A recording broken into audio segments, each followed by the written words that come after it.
생존 우선순위 서바이벌 프라이어리티 2025년 5월 30일자를 진행하도록 하겠습니다. 오늘의 편집 내용입니다. 이제부터 진짜 대한민국 물음표를 제가 붙였습니다. 미국 해양 패권에서 물러나다.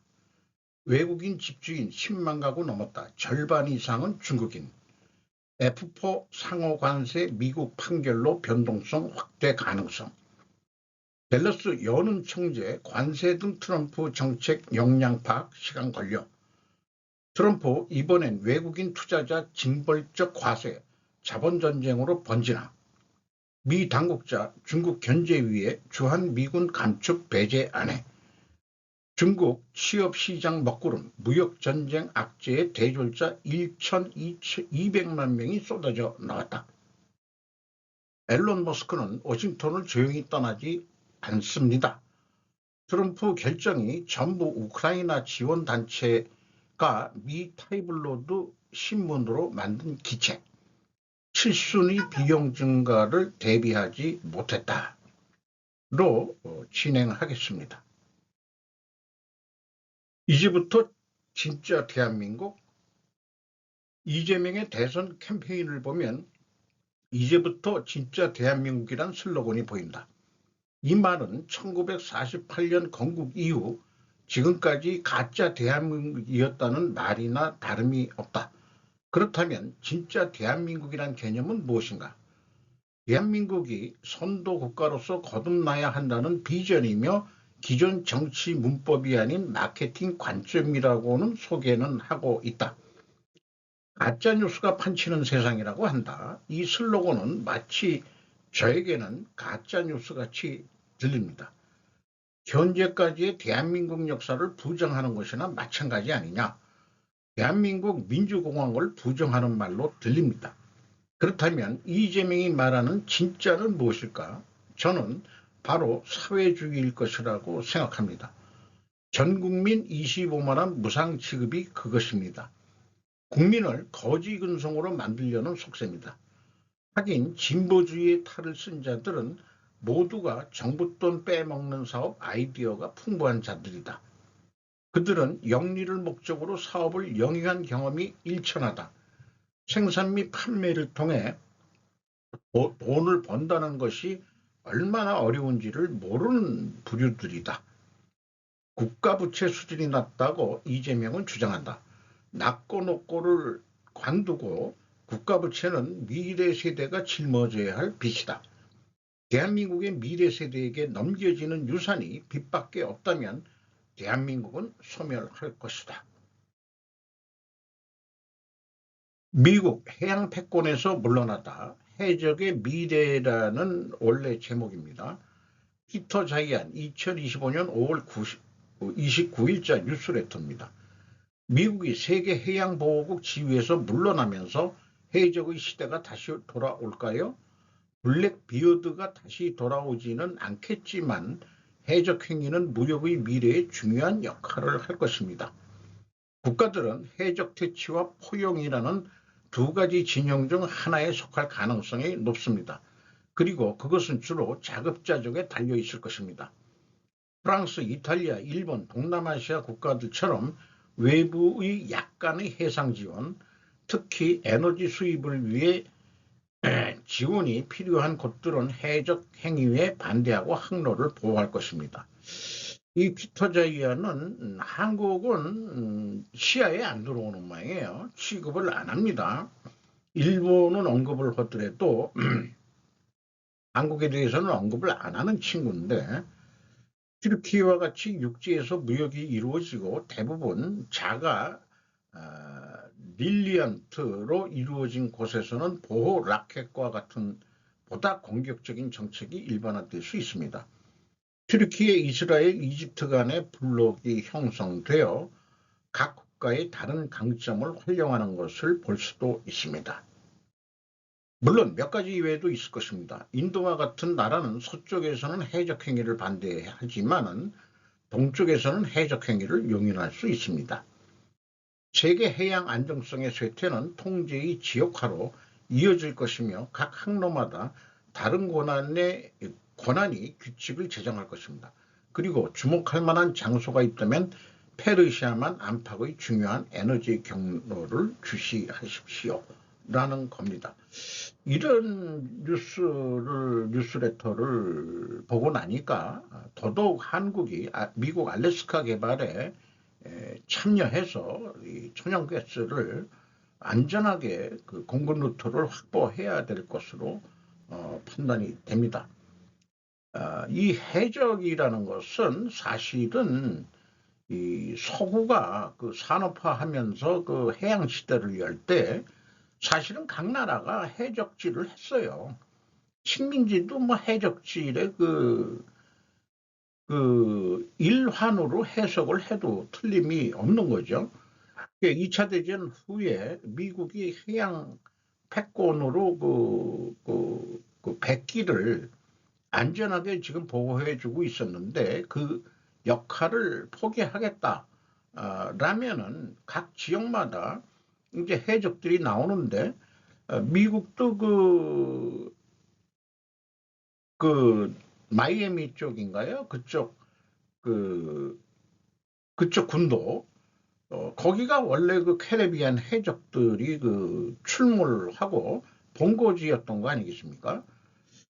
그게 그 해적질에서 돈 번 사람들이 이 플로리다주 마이애미에 정착을 해가지고 미국 자본 형성에 큰 기여를 했다. 그리고 그 미국의 무슨 예일 대학도 그 해적 출신들이 만들었다. 이런 얘기도 들립니다. 뭐 우리나라도 해적이라는 영화가 있었지만은 해상 그 로가 안전이 확보가 안 되면은 다 국가가 내놓고 해적질하는 그런 나라가 될지도 모르죠. 그렇게 생각이 드네요. 그럼 이제 무역선에도 다시 대포를 얹고 다녀야 될 상황일지도 모르겠습니다. 외국인 집주인 10만 가구 넘었다. 절반 이상은 중국인. 김유진 기자가 조선비지에서 5월 30일 날 보도했습니다. 이미 많이 뉴스 보도가 됐지만은 핵심적인 것은 중국은 공산주의니까 사유재산이 인정이 안 되죠. 땅은. 어쨌든 우리나라 사람이 그 중국의 그 아파트나 부동산을 사기는 어려울 거예요. 그러니까 강제적으로 그 중국인한테만 강제 매각법을 만들어 가지고 팔게 해야 되지 않겠냐. 살 사람이 있을지는 모르겠습니다만은 어쨌든 국토부에서는 외국인의 토지 주택 보유 통계와 거래 신고 정보를 연계해 불법 행위가 의심되는 이상 거래를 철저히 조사하는 등 외국인의 부동산 투기 거래를 엄격하게 관리해 나갈 계획이라고 했다. 그 경인 지방의 인구들이 몰려 사니까 이 부동산 불패 신화에 의해 가지고 외국인도 맞들을 들여서 이거 뭐 중국 집주인한테 월세 내고 살아야 될 그런 사람들도 현재 실질적으로 있는 거죠. 조선족 중국인이든 화족 중국인이든 한국에서 부동산 취득한 것은 강제 매각을 시켜야 됩니다. 특히 토지 거래가 더더욱 그럴 것입니다. 품목 관세의 내수 침체에 생산 소비 투자 석 달 만에 트리플 감소. 이승인 기자가 YTN에서 보도했습니다. 생산 소비 투자 모두 감소는 지난 1월 이후 석 달 만에 이루어졌다. 특히 전 산업 생산이 한 달 전에 비해 0.8% 감소하면서 석 달 만에 감소했다. 자동차 생산은 5달 만에 감소세로 돌아섰으며 4.2%가 줄었고 반도체 역시 한 달 전 생산이 크게 늘었던 기저효과로 2.9%가 줄었다. 서비스 소비를 보여주는 서비스 생산이 0.1% 줄었다. 재화 소비를 뜻하는 소배 판매 역시 한 달 전에 비해 0.9% 줄었다. 통신기기와 컴퓨터 의복 등을 중심으로 감소했다고 소개를 하고 있습니다. 이와 관련해서 불 꺼진 현대차 전기차 공장 생산부계 중심 미국으로 옮기나 라는 제목으로 CBS 노컷 뉴스에서 정석호 기자가 보도를 26일 날 한 게 있습니다. 600만 원 할인 판촉했지만 판매 저조해 4월 전기차 미 수출 금액 88% 급감, 트럼프 관세 영향과 미 현지 생산 급증도 영향도, 현대차 노조 상여금 900%, 정년 최장 64세 요구, 김재성 기자가 GD넷 코리아에서 5월 30일 날 보도한 내용입니다. 올해 요구안에는 기본급 14만 1,300원 인상과 전년도 순이익의 30% 성과급 지급, 상여금 900% 지급, 정년 연장 등이 담겼다. 이렇게 귀족 노조들이 난리를 치면은 그냥 현대차 울산공장 그냥 셧다운하고 미국으로 다 넘어가시길 바랍니다.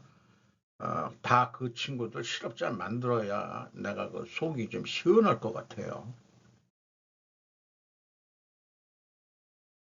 F4 상호관세 미국 판결로 변동성 확대 가능성. 이승은 기자가 YTN에서 5월 30일 날 보도한 내용입니다. 이 만난 사람들이 그 금융감독원장, 한국은행장, 이 키 작은 사람은 재무부 관료인 것 같고요. 요 덩치 좀 떡대 있어 보이는 사람은 금융위원회장인가 그렇게 되어 있죠. 그래서 F4라고 부르는 모양인데 그 F가 뭐 파이낸스의 약자인지는 모르겠습니다. 논의된 내용은 경제금융 현안을 점검했는데 지금 트럼프 대통령의 상호 관세 부과를 연방국제통상법원은 금지했지만 연방항소법원이 해당 판결 집행을 일시 중단하는 명령을 내리면서 불확실성이 커지는 양상이다 이렇게 했는데, 불확실성이라는 용어, 관세를 계속 매기라 그런 거죠. 항소법원의 또 명령은. 참석자들은 회사채 시장과 관련해서는 안정적인 흐름을 보이고 있지만 일부 비우량 기업에 대한 시장 경계감이 여전하다며 기업의 자금 조달 여건을 면밀히 살피기로 했다. 뭐 롯데캐피탈이 좀 안 좋다, 그 신용 등급이 뭐 이런 얘기도 좀 있습니다. 기업은 언제나 불확실성과 변동성에 직면해 있다. 면밀히 분석하는 데 시간을 낭비하는 사례가 비일비재합니다. 원가 회계에서 일어납니다. 그러나 스루프 세계에서는 이 불확실성과 변동성은 당연히 있는 거라고 보고서 그 버퍼로 관리를 하는 대안을 내고 있습니다. 그래서 불확실성이라는 개념은 uncertainty라고 되어 있는데 측정이 불가능하거나 매우 어렵다. 그러니까 측정이 불확실성을 파악한다는 게 그거가 어떻게 그 파악을 할 수 있겠냐 이런 얘기죠. 변동성은 volatility라고 하는데 측정 가능한 개념이고 어떤 값, 주가, 환율, 수익률 등 이 시간에 따라 얼마나 크게 흔들리는가, 변화하는가, 변동이 있는가를 말한다. 이렇게 구분해서 인식을 합니다.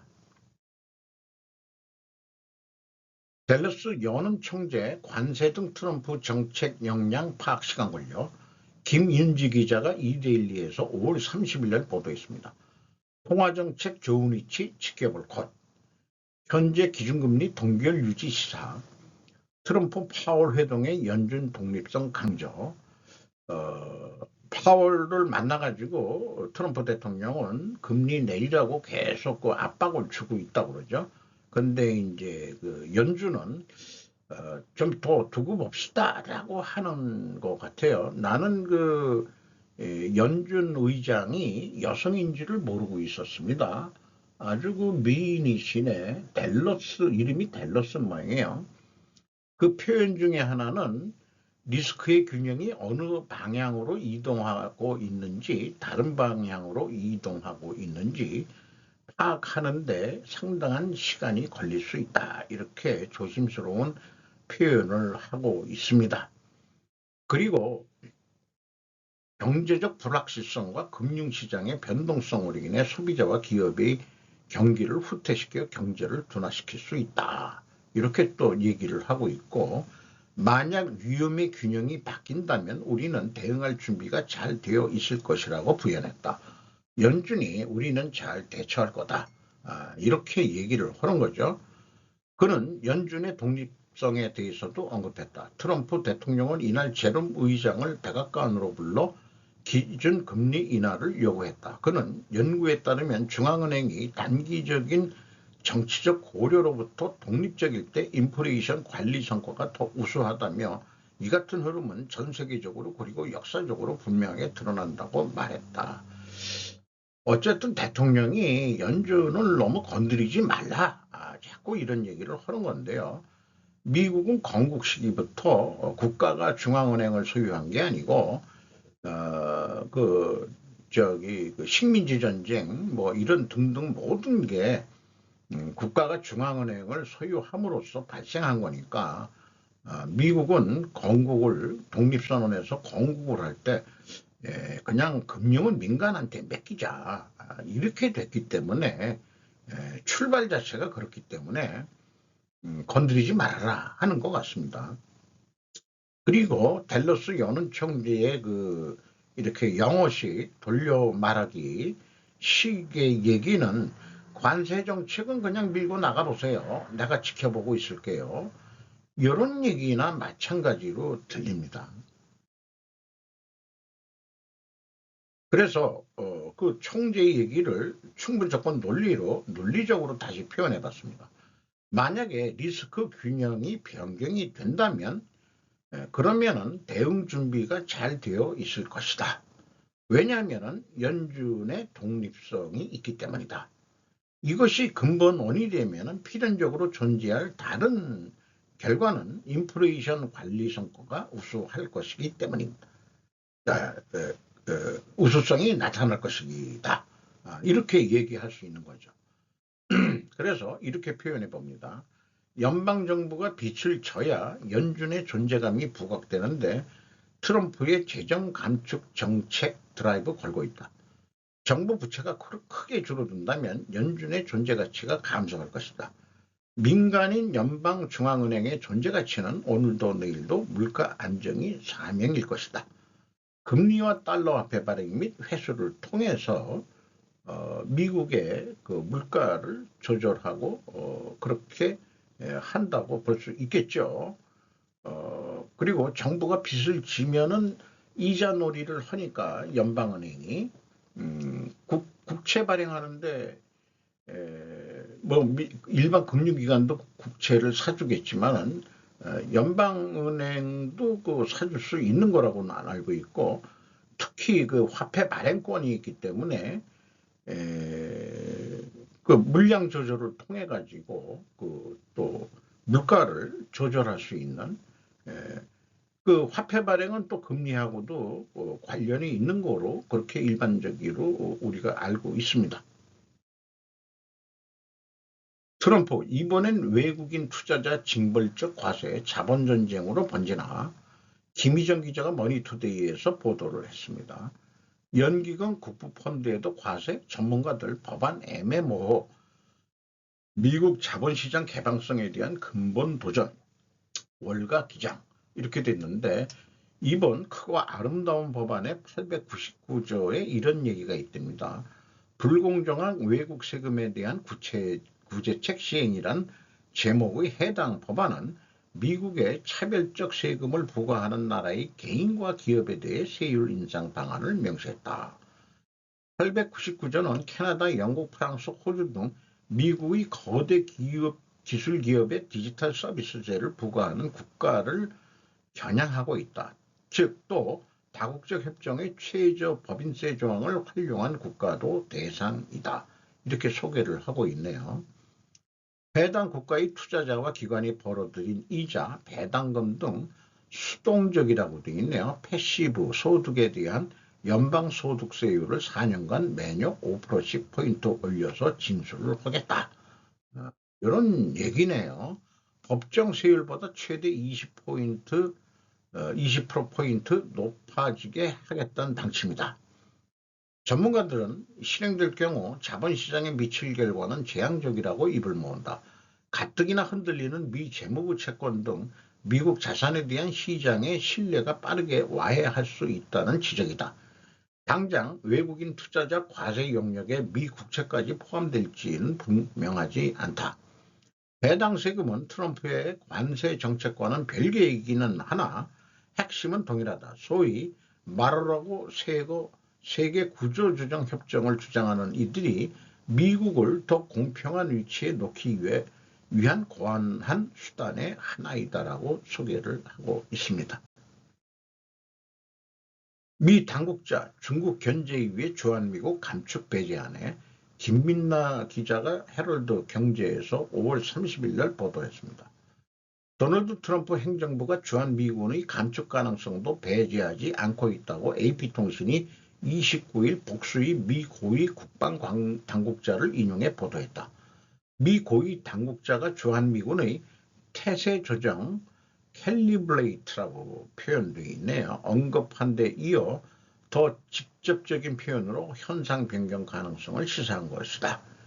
AP에 따르면 피트 헤이그세스 미 국방부 장관과 함께 아시아 안보대화 샹그릴라 대화 참석차 싱가포르를 찾은 2명의 고위 국방 당국자는 이 지역에서 중국을 가장 잘 견제하기 위해 필요한 주둔군 규모를 결정하는 과정에서 한국에 배치된 병력의 감축도 배제하지 않고 있다는 취지로 말했다고 합니다. 주한미군의 숫자는 아직 결정되지 않았지만 앞으로 병력 배치 규모는 북한으로부터 한국을 방어하는 것만이 아니라 중국을 억제하는 데도 최적화될 것이라고 설명했다. 이런 발언들은 모두 주한미군의 활동 범위를 한반도로 국한하지 않고 동북아시아의 다양한 지정학적 위기에 투입하도록 하는 전략적 유연성을 추구하겠다는 맥락에서 나온 것으로 보인다. 미 국방부는 월스트리트 저널의 보도에 대해서는 하루 뒤인 23일 사실이 아니라고 또 부인은 했답니다. 어쨌든 한국은 대만 유사시 일본과 함께 연동될 것이라고 저는 생각합니다. 또한 한반도 유사시 주일 미군과 일본군의 한반도 참전도 가능하지 않겠느냐 이런 생각이죠.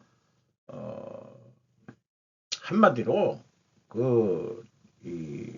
한국한테 우리 한국 국민들한테 당신네들 대통령 잘 뽑아 친중 정치인 뽑으면은 뭐 우리 섭해 이 얘기로 저한테는 들립니다. 중국 취업시장 먹구름 무역전쟁 악재에 대졸자 1,200만 명 쏟아져. 야, 대졸자 1,200만 명이면은 서울시 인구보다도 훨만 그런 인구가 올해 졸업을 하는데 일자리가 없다 이런 얘기 아니에요. 국유 은행들조차 채용 대폭 취소하고 취업난의 사회 안정성 위협, 경제구조 전환에 따른 현상 해석도 이렇게 압축해서 표현하고 있습니다. 청년 실업률은 내수 부진과 부동산 경기 침체 속에서 현재까지 개선되지 못하고 있다라고 언급을 하고요. 소프트웨어와 산업 디자인 등 일부 첨단 분야를 제외하면 고소득 업종에서는 채용이 거의 없다. 그러니까 미국도 그렇지만 대학교 나오더라도 생산 공장에서 볼트나트 죄는 일을 해야 되는 시대가 올지도 모르겠습니다. 일본의 고용시장은 인구 감소와 베이비붐 세대의 대규모 은퇴로 최근 들어 개선됐다. 이 얘기 되면은 인구 감소가 국가의 소멸 이렇게 엄포를 놓는데 현재로서는 그 일자리를 위해서라도 인구는 감소하는 게 맞을 것 같습니다. 자동화도 되고 하기 때문에. 그래서 인구 감소 그렇게 민감하게 또 남들이 그냥 떠드니까 시끌벅적하게 얘기할 거는 아니지 않느냐. 저는 이런 현상들이 중국이 사분할되고 인구가 감소되어야 한다는 그런 징조의 하나다. 이렇게 또 해석을 하고 싶네요. 하고 싶은 겁니다. 해석을 이렇게 현실이 진짜가 그렇진 않다 하더라도. 앨런 머스크는 워싱턴을 조용히 떠나지 않습니다. 관련 뉴스도 얘기를 했지만은 자기가 떠나도 불교 신자들이 부처가 없다고 그 불교를 안 믿는 건 아니지 않냐. 자기가 심어놓은 부처와 같은 그런 행동 강령들이 도지에 계속 적용될 것이다라는 자신감을 보여주는 그런 얘기로 저는 읽었습니다. 크고 아름다운 법안에 대해서는 둘 다 될 수 있다고 있는지 모르겠다고 얘기했다가 그러나 수요일 밤 X에 올린 글에서 낙관적인 전망을 내놓았답니다. 그는 도저히 사명은 시간이 지나면서 정부 전체의 삶의 방식이 되면서 더욱 강화될 것이다 라고 말했답니다. 그런데 브링크스 연구소의 실시간 정부 지출 추적에 따르면 2025년 전체 정부 지출은 실제로 미국 국제개발처 USAID와 같은 소규모 기관에서 도저히 효과를 명확히 볼 수 있음에도 불구하고 2024년 전 지출 수준보다 약간 증가한 것으로 되어 있다. 많이 줄이려고 지금 노력은 하고 있지만은 그렇게 줄이기가 만만치 않다. 이런 얘기를 하고 있는 거죠. 낭비적인 요소를 줄여서 골든돔 만든다고 그러고 투자할 때 또 미국의 그 무기 생산 이런 데 돈을 더 쓰려고 하는지도 모르죠. 트럼프 결정이 전부 우크라이나 지원단체가 미 타이블로드 신문으로 만든 기책. 매일신문, 마이니치 신문이 보도를 했습니다. 자신들에게 본의 아닌 형태로 휴전시킬 수 있는 것 아닌가. 러시아의 침공을 받은 우크라이나에서 염려가 높아지는 가운데 열쇠를 쥐고 있는 미국의 정책이나 여론을 조금이라도 우크라이나 쪽으로 만들려고 분투하는 사람들이 있다. 조국 버렸다 죄책감 로비스트 여성. 바르축 씨는 미국과 우크라이나에 거점을 둔 라좀포 우크라이나의 직원이다. 2014년 출범한 우크라이나에 대한 의료지 운동을 하는 인도적 원조 단체로 라좀은 우크라이나로 함께라는 의미가 있다. 미국 각계를 재촉하는 로비 활동도 중시하고 있다. 공약의 관건은 전달 방법인데 러시아의 내러티브를 선택을 했다. 짜낸 기책, 트럼프 대통령 앞으로 온 편지, 뉴욕타임즈나 워싱턴 포스트가 아니라 가십 기사도 실리는 타이블로드지의 뉴욕 포스트였다. 생각한 결과 러시아가 데려간 아이들을 전면에 내세웠다고 밝혔다. 2022년 러시아 침공 이후로 러시아는 19,546명의 아이들을 유괴한 거나 마찬가지죠. 왜 데려갔느냐? 러시아 사람 만들려고 데려간 것 같아요. 교육시키고 훈련시켜가지고 러시아 전사로 만들려는 목적이 아니겠느냐. 사라진 아이들로 진전? 트럼프는 젤렌스키와 3월 19일 통화했을 때 사라진 아이들에 대한 스스로 물은 뒤 우크라이나 측과 협력해 확실하게 집으로 돌아갈 수 있도록 지원하기로 약속했답니다. 분단의 신경복잡도 미 지원은 사활적으로 중요하다. 이 젤렌스키하고 사진 찍은 이 여성이 자기가 우크라이나에서 미국에 유학을 와가지고 미국에 정착을 했는데 자기가 조국을 버렸다 죄책감에 열심히 로비스트로서 활동을 하고 있답니다. 그래서 저도 며칠 전에 미국에서 방송을 하는 한국 교포 무슨 대학 교수인가 경영학 교수인가 그런데 그 이름은 깜빡 또 생각이 안 나네요. 약간 제가 비판을 했죠. 한국을 떠나서 거기에 안정적으로 살면서 한국을 콩나라 판나라 평가하는 거 뭐 할 수는 있는 거죠. 당연히 할 수는 있는 건데 한국에서 직접 그 살면서 그런 방송을 하는 것과 미국에서 앉아가지고 방송하는 거하고는 받아들이는 그 어떤 그 정도, 깊이 이런 게 좀 평가 절하가 되는 거 아니냐. 이런 생각인데 뭐 이 여성도 그 뭐 우크라이나 자체에서 미국에 와가지고 로비 활동하는 게 아니고 미국에 살면서 그나마 그 죄책감으로 그 활동을 한다는 거죠. 그러니까 미국에서 그 방송하시는 분도 죄책감을 가지고 더 좀 더 신중하게 활동을 하시고 그래 줬으면 좋겠습니다. 농수성 직원 사업자 질척 부적절 발언의 농상 사과. 뭔 뜻인지 자꾸 읽어봐도 뭔 내용인지 모르겠는데 교도통신에서 보도한 내용이에요.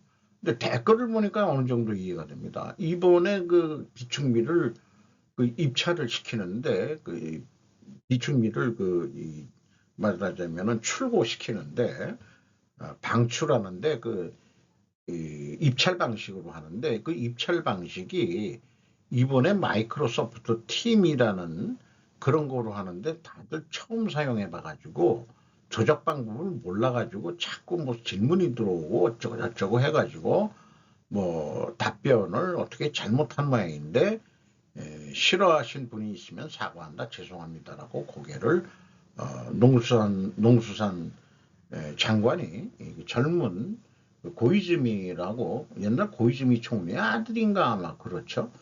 일본은 정치도 그 가업 승계식으로 이렇게 되는 것 같아요. 어, 그게 내각제에서 그렇게 되는 건지 그런 것 같습니다. 우리나라는 대통령제하고 내각제하고 짬뽕같이 만들었는데 국회의원 하는 사람들이 대부분 범법자들이 많이 국회의원들을 하려고 죄를 짓고도 그 죄를 면하는 그런 어떤 말하자면은 면책지대 옛날 같으면 우리가 소떼라고 불렸던 그런 지역에 들어가려고 아둥바둥하는 것 같아요. 그렇게 생각합니다. 여기에 그 댓글들이 무려 요 간단한 그 기사에 댓글이 무려 1444건이나 되는데 일본의 그 다양성 AI가 다양하게 그 1, 2, 3위로 이렇게 그 나열을 해준 거를 제가 골라 발췌를 한 것입니다. 여기에 이제 세 번째는 이런 표현이 있네요. 튀긴 다리 잡기 싸움은 하지 맙시다. 일본의 튀긴 다리 잡기, 튀긴 다리. 이게 이제 먹기 직전까지 프라이드 치킨까지 했는데, 다리가 두 개니까 튀긴 다리 잡기 싸움 하지 맙시다. 서로 욕심내가지고 뭐 하지 말자는 얘기 같기도 하네요. 그리고 이런 필이 있네요. 민간 기업에서 임금님 장사를 더 심하게 말하는 회사도 있지만 불만 같은 것은 나오지 않고 일일이 사과 같은 건 요구하지 않을 것입니다. 뭐 이렇게 표현하고 있네요. 어쨌든 정한 일본은 쌀값 때문에 아주 그 지금 주요 일본 국민의 관심사로 되어 있습니다. 이 짧은 교도통신의 보도 내용에 무려 1440건이나 댓글들이 달렸습니다. 칠순의 비용 증가를 대비하지 못했다. 요 얘기는 좀 대비를 조금 더 했으면은 제가 조금 더 안정적인 생활을 할 수 있을 것 같은데 후회한들 뭐 하겠습니까? 제가 좀 정리를 했습니다. 꼭 저에만 해당하는 건 아닐 거예요. 2025년 치과 비용이 제가 증가하고 있습니다. 2023년 봄 대상포진에 또 걸렸었어요. 2024년 여름 혈액 약산성기로 음식을 토해 병원에 5일간 입원해서 치료를 받았었습니다. 제가 겪은 70이 넘으면서 나타난 현상들입니다. 체력 및 건강이 서서히 내려가는 곡선을 그리는 것이 아니라 느끼는 것은 쭉 가다가 툭 떨어지고 툭 떨어지는 그런 수직폭포 같은 그런 기분을 느낍니다. 무리한 운동 조금 했었던 것 같기도 하지만은 요즘은 이제 하지 못하는데 과로하지 말자도 되는데 정신적으로든 뭐든 치매에 걸리지 않기 위해서라도 제가 이거 정신 운동을 지금 하고 있는 거거든요. 이게 충분한 수면을 하자고 하지만 숙면이 또 쉽지는 않습니다. 나이 먹어 보면은 수시로 졸리고 밤잠 길게 못 자고 또 그런 것도 있어요. 그리고 냉수도 이제는 씹어먹듯이 넘기고 있습니다. 술과 음식도 천천히 잘 씹어서 조금씩 넘겨야 한다. 국내 및 해외여행 더 젊어서 다녀야 한다. 작년 일본의 그 뜨거운 여름날 교토의 그 닌텐도 본사랍니다. 이게 나는 몰랐는데 매니아가 거기까지 가가지고 사진 찍자고 해가지고 제 기념사진 하나 찍어준다고 그래서 제가 포즈를 취했는데 이 뜨거운 여름에 얼굴 시뻘겋게 달아가지고 일본 진짜 더우니까 못 견디겠더라고요. 그런 더위를 어떻게 내가 그러니까 3일 동안 여러 군데를 다녀가지고 체력이 소진했던 것 같아요.